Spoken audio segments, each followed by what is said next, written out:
Hi friends, welcome to SudhaSri Kitchen. இப்போ நம்ம பார்த்துட்டு இருக்கிறது ஒரு டிஃபரெண்டான பிரெட் கட்லெட். இது கட்லெட்னு நினைச்சுக்கலாம், வடைன்னு வச்சுக்கலாம், எப்படி வேணாலும் பண்ணுங்க. ஆனா செஞ்சு பாருங்க, ரொம்ப டேஸ்டா இருக்குது.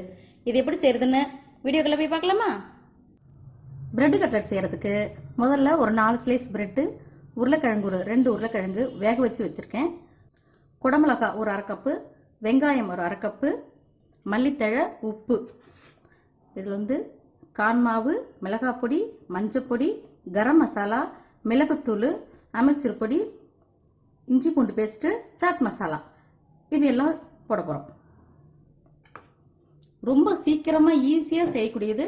குழந்தைங்க ஸ்கூல் விட்டு வரும்போது கூட டக்குன்னு செஞ்சு கொடுத்துடலாம். யாராவது கெஸ்ட் வந்தால் கூட உடனே செஞ்சு கொடுத்துடலாம். இது முதல்ல இந்த 4 ஸ்லைஸ் பிரெட்டை நம்ம பொடி பொடியாக எடுத்துகிட்டு வந்துடுவோம்.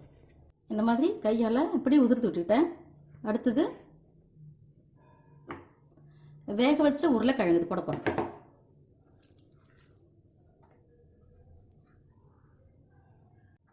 அடுத்தது குடமிளகாய், குட்டி குட்டியா கட் பண்ண ஆனியன், அதுக்கப்புறம் இந்த மசாலா பொருள் எல்லாமே போட்டுருவோம்.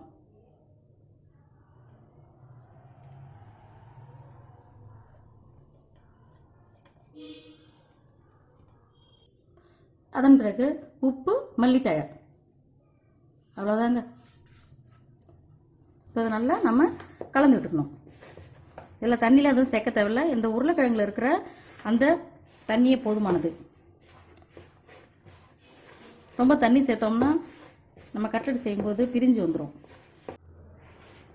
கொஞ்சம் கெட்டியாக இருந்துச்சுன்னா லேசாக தண்ணி தெளிச்சுக்கோங்க. இப்போ தெளிச்சா போதும், ஊற்றி பிசையக்கூடாது.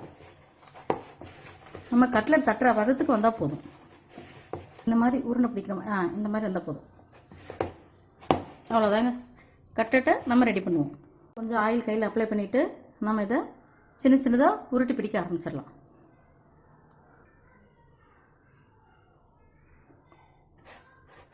இந்த மாதிரி பிடிச்சி எடுத்துக்க வேண்டியதுதான். இப்போ அந்த கட்லெட்டை இந்த மாதிரி ரவுண்டாக தட்டி எடுத்து வச்சுருக்கேன். இப்போ எண்ணெய் காஞ்சிட்ருக்கு. இந்த மாதிரி எண்ணெயில் போட்டு பொரிச்சும் எடுக்கலாம், இல்லை தோசைக்கல்லில் போட்டு 2 பக்கம் மாற்றி மாற்றி திருப்பி போட்டு அந்த மாதிரியும் எடுக்கலாம். நான் இன்றைக்கி எண்ணெயில் தான் பொரிக்க போகிறேன்.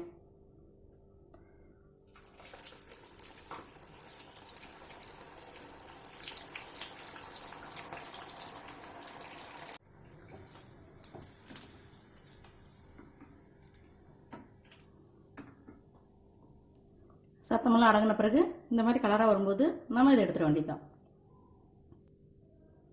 வீட்டுக்கு யாராவது கெஸ்ட் வந்துட்டா கூட உடனே சட்டுன்னு செய்யலாம்.